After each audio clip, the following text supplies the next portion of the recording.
The guy joining us here in studio is the offensive coordinator of the Paladins, Drew Cronic. We try to catch up with he and defensive coordinator Chad Staggs when we can. Chad will be here tomorrow at this time. But congratulations on another win. As we were talking during the break, this whole winning thing is pretty entertaining and quite a bit of fun, isn't it? Yeah, it sure beats the alternative. We've kind of gotten on a streak here, and the kids are getting better, and every week they get a little more confident, and it's fun to see that transformation, where they really believe, that we can go out there and play well and win, and especially this game, good to get have a close game in the fourth quarter and figure out ways to get it done. You walked in the door as we were kind of putting a wrap on the wrap-up of the weekend and was going through this graphic. This is pretty impressive stuff, what the offense has been able to do. Just looking at these two simple categories, points scored and rushing yards, because as you can see from especially the three previous years, that's been a tremendous challenge here at Furman. And what you guys have done through 8 games, you've already surpassed the last 3 full seasons. Well, we've made a commitment, to running the football. We're continuing to get better. It's hard to compare, other seasons in my mind, because this is a different team and has obviously a different style, but we've been able to, obviously we've been blessed. We have 2, big running backs that can pound it up in there, and that opens up a lot of other things. Our quarterback is a guy who can do a lot of things. He can run some option and hurt you with that. He's not going to just kill you with his legs, but he runs good enough to hurt you. And then, he's got a very talented arm and makes good decisions, competes. I thought he really played well. And then we have some weapons on the outside that we can throw to. Obviously Andy Shumpert comes to mind, just having a big year, and it was good to have Thomas back, and Logan, has made a lot of big plays. Logan McCarter, and so it's been the ball moves around. And I don't think you can key in on one guy maybe because a lot of different kids are capable of making plays. Yeah, you say it's kind of hard to maybe compare previous seasons, compare styles, but one thing you can compare is results. And when you look at those end results, points scored, rushing yardage, and most importantly, wins, right, there's been a tremendous uptick. Sure, and in this business, you're always as good as your last game. So we've got to keep playing well and keep improving and finding ways to win games. There's, with Wofford losing, we have a lot of things in front of us. If we can just, we don't have to rely on anybody else. If we go play well and win games, we can be a champion. That's what we want our kids to understand. But the only way we can do that is to go have a great practice today and to take a step forward and get ready to play Western Carolina. But there's a lot of positives out there, and I think our kids see that, and it's great to be in the hunt. As Coach Hendricks always says, we're in the hunt, and that's where you want to be. I want to interrupt the football talk for just a moment, because you and I were talking right before the break, and SoCon John asked a question, and you've been public about your son's recent surgery. You tweeted it out. So tell everybody how Noah's doing and that whole process that you guys went through. I know it was a little nerve-wracking, but it turned out it was a successful surgery. Well, Noah's a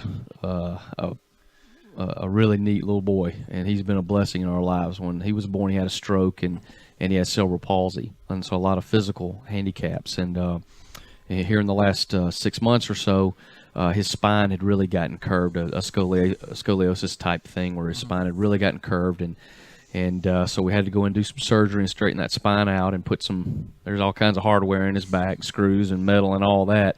But it's unbelievable.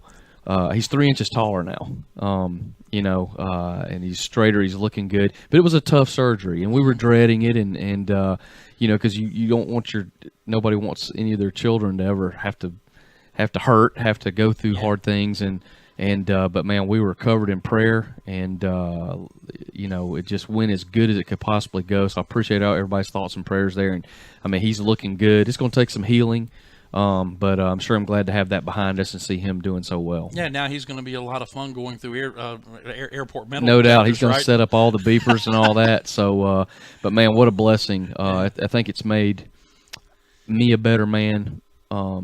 He's made me a better man. My wife and I, our family, just he is so important to us, and it's been a major blessing for us. Well, you did have a whole lot of people praying for you the day when you tweeted out that he was getting ready to go into surgery, and we're just so happy that those prayers were answered. Absolutely. And looking forward to seeing him back here. Absolutely, we'll get him up here in the press box and let him watch the game. There we go. All right, let's go back to football now. Clay hinted last week that we would maybe, quote unquote, see a little bit, quote unquote, of I formation this week against Mercer. We saw a lot of I formation this week against Mercer, and spent a good deal of that time handing it to the fullback and running straight ahead. Sure, and if you really go back and look at it, we threw the ball a good bit out of the eye as well. But the eye, sometimes gives you some things where you don't have to run motion. And more of a static type thing. You can put both the big backs in there at the same time and run up in there. You can still run your fullback runs, and then you have your play actions and things off of there. So it's just you try to do something a little different each week, and so this week we threw a little eye at them, and how much it helped us. I don't know, but sometimes just jumping in something different just gives them something else to think about, but I think I'm sure we'll see some more eye in the future. Well, we didn't see a lot of the misdirection. We didn't see a lot of the attacking the edge, and if I'm not mistaken, that's because of what Mercer was doing to try to attack you on the edge. Well, there's some different things. Kind of the game within the game is when you're running some things where you're reading options and you get different looks and you get different blitzes. Sometimes the defense dictates that you hand it off up in there a little bit more, and I thought Mercer did a good job of saying we're going to give you a little more of the stuff inside, and I think they were, obviously we've had some open guys this year, and I think they really wanted to make sure we just didn't get a cheap touchdown, through the air, but every once in a while we were able to get that thing read and get it pitched and get it out there to, Darius or somebody in space, and when we were able to do that, we had some big plays, and then, we finally were able to hit, Shumpert kind of shows up every game, somewhere in some type of deal, and he was able to come down the middle on one of those fakes and catch a pass. And we talked earlier in the season when he moved from the wide receiver spot to the tight end spot, potentially the matchup problem he can be for opposing defenses, and that's really turned out to be the case here as a senior making that move, and he's provided this offense with another weapon that it didn't have. Sure, and he is an extremely intelligent kid. I mean, you can ask him to do a lot of different things. He's tough. He's a competitor. But he gives you something. He's long, he's just a big target running down through there, and people don't realize how fast he is. The ability to move him around and hide some things and use him as a blocker and then be able to maybe run him by people, he's been a great weapon for us. This is a football team that, as everybody knows now, is in the midst of this 5-game winning streak. And yet in this 5-game streak, we have seen injuries take players away at specific positions. And it seems like it's attacked specific positions. 2 running backs out, 2 or 3 cornerbacks out, linebackers out, and yet you continue to find ways to win. And that, as Clay's mentioned a couple of times, I'd just like for you to address it from an offensive standpoint. It really speaks to the way you practice and the way that you have prepared all of these kids to play, and not just necessarily your too deep, so to speak. Right. Well, what we do offensively, you want to be able to rotate a lot of guys in there. So a lot of our guys are getting ready, but a lot of kids have moved positions and adapted very well. We got smart kids, and they do a good job of learning. I think the other thing that you take into account is that's going to help us down the road is as we get guys back and get healthier, now we have more depth because a lot of guys have played in games. So while you don't want to have those injuries, at the time, when you're playing a couple freshmen or whatever, you're going through growing pains.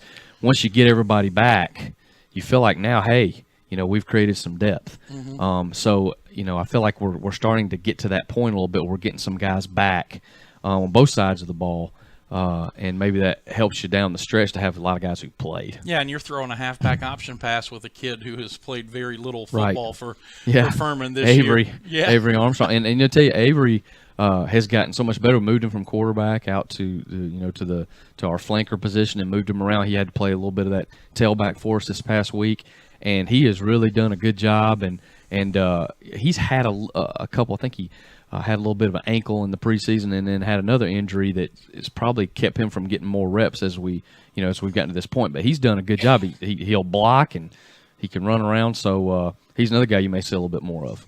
Yeah, if he's a former quarterback, read defense a little bit better, because we had a guy wide open on the other side, and he threw it to the guy who was covered. I tell you what, on that one they actually they ran a blitz on us, and the one we thought was going to be the one wide open, they saw him and turned the other guy loose.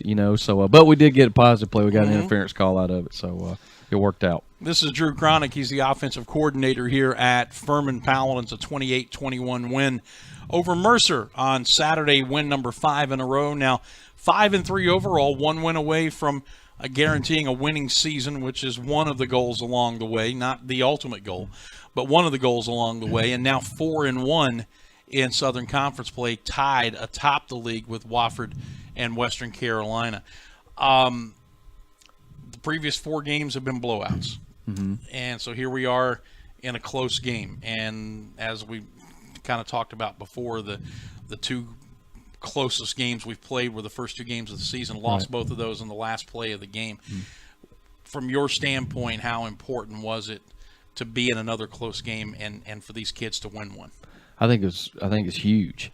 And the thing that I liked about, nobody panicked. We had we go into the half, we score right before the half, and go up 14-7. Then we come right back out, the second half and fumble the first play from offense. And that kind of got the momentum going back on Mercer's side, and they scored twice and took the lead. And then everybody just kind of stayed calm, and we were able to put together a good drive offensively. And then defense stopped them, and we were able to put another drive together, and then our defense stopped them again at the end. So that was good to see us be able to step up and make plays. Like I said, we didn't play great offensively, just from an execution standpoint a lot of times, but we made some plays when we had to. And I just think, especially PJ made several third down throws and where we executed, where the receiver executed and kept us on the field. So you see growth there. You see guys having confidence about, hey, we should win this game. We need to find ways to win the game, and hopefully that'll really help us going forward. What have you guys done with PJ as far as his decision making goes? Because since the day he walked into this program, he's got the big arm, he's got the mobility, and sometimes those combinations have led him to, in some sense, like Brett Favre used to be, think that his arm's good enough to make any throw and force the ball into places, and with that's come interceptions. Sure. Well, this year it's 13 touchdown passes and only 2 picks. What have you Let's guys keep that going. What have you guys done to help him, or to impress upon him the importance of decision making? Well, I just think PJ's gotten really comfortable. I think for the first time, and it's hard. I can't speak on anything that happened before we got here, but I think for the first time, he's kind of been able to play through a season. He's not been beat up. I mean, obviously he's had some nicks and things on him where he's had to play through a little bit of injury here this fall, but he's been able to just kind of be his position, and he's the guy. He's a team captain, and I just think he's gotten really comfortable. We work really hard on progressions. We go through our progressions. Usually, our passing game, you have your primary target, your secondary, and your check down, and then at that point it's time to run. And he's just not forced a lot of stuff. And we've also got him to, throwing the ball on time. And he is really bought into, I don't have to just gun everything. And so I think the last 4 weeks he's gotten so much better, because early on he missed a few maybe deep balls where, just take a little off, just throw a catchable ball. And he's really done so much better with that as far as just, throwing catchable balls. Yeah. So he's not forcing things, but now he makes plays too. He can when it breaks down, and there was one third and long that comes to mind. We were, I think, on about our own 15 there in the third quarter, where he dumped the ball over in the right flat to Antonio, and we picked up a big first down right there, where he just stayed, he worked up in the pocket, he kept his eyes working, and he dumped the ball to a guy and gave a guy a chance to make a play. And we had really challenged him because he didn't play well versus VMI, especially the first half. He really came through. He had a good week of practice, he can be a very special player. And so I keep challenging him. Hey, every week get a little bit better. You still got more. He can be as good as there is in FCS football when he's playing well. The biggest difference in this offense, I think, from the first 3 games through these last 5, and you touched on it just a minute ago, is in those first 3 games we left an awful lot of big plays in the passing game out there on the field. And here in these last 5 games, more often than not, we've hit those big plays. Yes, sir, absolutely. And you're not going to hit them all. You got you take your shots and you try to take calculated risk on some of those things. And obviously, I'm sure a lot of people ask, why do you hand it off up in there to that fullback so much? And a lot of that sets up some of those open receivers too. So you want to get them as open as you can, but everything's not going to be wide open. And we talk about, if we throw a fade out there, if we can bat, 40% on a fade, that's a pretty good percentage. Hopefully we can continue to have success in the passing game. I think PJ's, what is he, top 3 in the country in efficiency, and I don't know if he's still leading the country in yards per attempt, but he's up there pretty high, and that's what we talk about. We talk about being balanced, and being able to throw the ball, really pleased with him. Continuing to visit with Drew Cronic, we'll kind of get into wrap-up mode here because I know you've got more important things to do than sit here and yak with me with Western Carolina coming up. But just a couple of more things. Back to Saturday, you get the ball up 28-21 with about 2 minutes and 50 seconds to go. We are at our own 46-yard line. I asked Clay this yesterday. I'll ask you, was there any thought in the back of your head that they're going to sell out for the run? And I know you don't need points there. You need for a first down. Was there any thought at all in the back of your head saying, boy, if we were to play action fake here, we could hit them with a big play? Absolutely. There was that thought. There was, run an option thought. There was a lot discussed. But I think when it came down to it, we felt like, first of all, our defense, really is playing well. Yeah.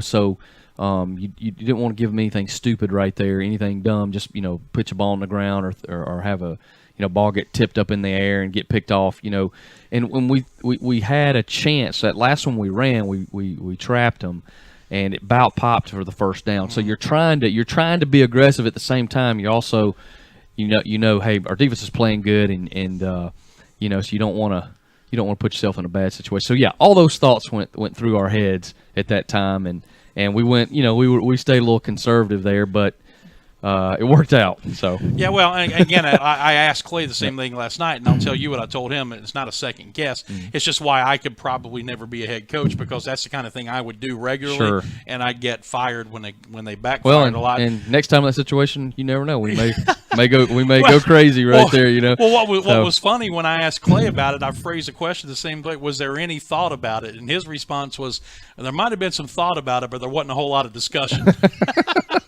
Well, that's he's an old offensive line guy. He's going to kind of lean towards that direction, which was just exactly the right thing to do in that situation. So because you punted it, pinned it back, and right, and you have the luxury of knowing they've got to get into the end zone. Well, if you give the ball to somebody with a minute and a half to go with no timeouts, and they got to go pretty much the length of the field, that's really tough. And have to score a touchdown with a freshman quarterback and all those things. And they got, the kid made some plays there and got him down there, but our defense got it done. How's the communication between coaches? That's been kind of a running thing we've talked about a little bit this year. It is something that you guys have had to develop on the fly, because as a unit you've not worked together before. Right. Where are you now after 8 games as opposed to where you were after 1 game? I think it's good. Most of that communication happens between series, where. But are you starting to think? I think now? So, and to be honest with you, there's a lot of things new about what we're doing for all of us. Okay, so you're trying to get, you're trying. I want to hear George's thoughts, in the press box. He can see, what the secondary's doing and get a feel for, what might be getting ready to be there in the passing game and how they're playing the perimeter. There's a lot of information gets passed along, and so calling plays is so. I mean, that's a group effort, and bottom line is it ends up coming out of my mouth, but. It's a group effort where you're gathering information and you're making group decisions, and a lot of that has already been done before the game even starts with what you want to do situationally. Yeah. And I'm starting to get it. The more we play, the more I is getting a feel for what Coach Hendricks wants to do. Running the ball because the bottom line is, he's in charge, and you want him to feel comfortable with what you're getting called out there. So you're just trying to, especially in between series, you're trying to get a lot of information about what do you think, what are the 2 or 3 things we really like right here, and then you just try to mix it up and keep them off balance. As an offensive coordinator, I know there's a little bit of a conflict. You can see things better from upstairs, but you can get the feel for your players when you're down on the field. So how valuable is it with you down on the field to have not just anybody up here, but to have George Quarles and what he brings up here being the eyes? Well, that's one of the reasons I feel so comfortable being on the field. We did one of the scrimmages early in the season. I was in the press box, and I just didn't feel like the communication to the players was is good. And I'd been on the field the last 2 years as a head coach at Reinhardt. So I'd already, felt pretty comfortable doing that. So, yeah, there's no doubt me being down there knowing I can, that George is seeing stuff and you can trust, what he's telling you. That is a big confidence boost for me because it is harder to see from the field, but the communication, getting who I want in the game for a certain play or whatever it's called with the guy signaling in, or just getting the feel for the kids is better on the field. Last thing, just any early thoughts on what you're going to face defensively from Western Carolina this week? Absolutely, they're good. Athletic. A lot of the similar front to some of the things we've seen. They'll blitz you some. They've got a kid who, they got a really good pass rusher there at what we call the bandit position. Got a linebacker who runs around. I think they got the 100-meter champion in the conference playing one of the corners. They're athletic. They're playing with confidence. Obviously, they're in the hunt just like we are. So it'll be a great challenge for us.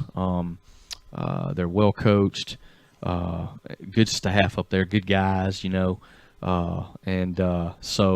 as we go through and we try to game plan today, especially is trying to look at matchups, different plays. You're trying to, obviously scheme-wise, what or do we already have in place that fits well?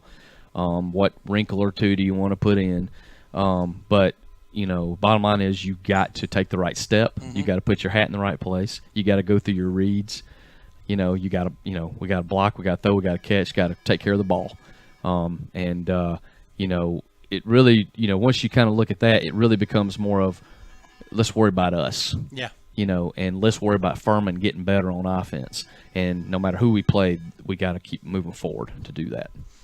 Well, it's been a bunch of steps forward here over the last 5 weeks, and this is going to be a fun weekend in Cullowhee, the game before our bye week, which I know everybody's kind of looking forward to. But let's keep the momentum heading in the right direction. Sounds like a plan. All right, that is Drew Cronic, offensive coordinator here at Furman.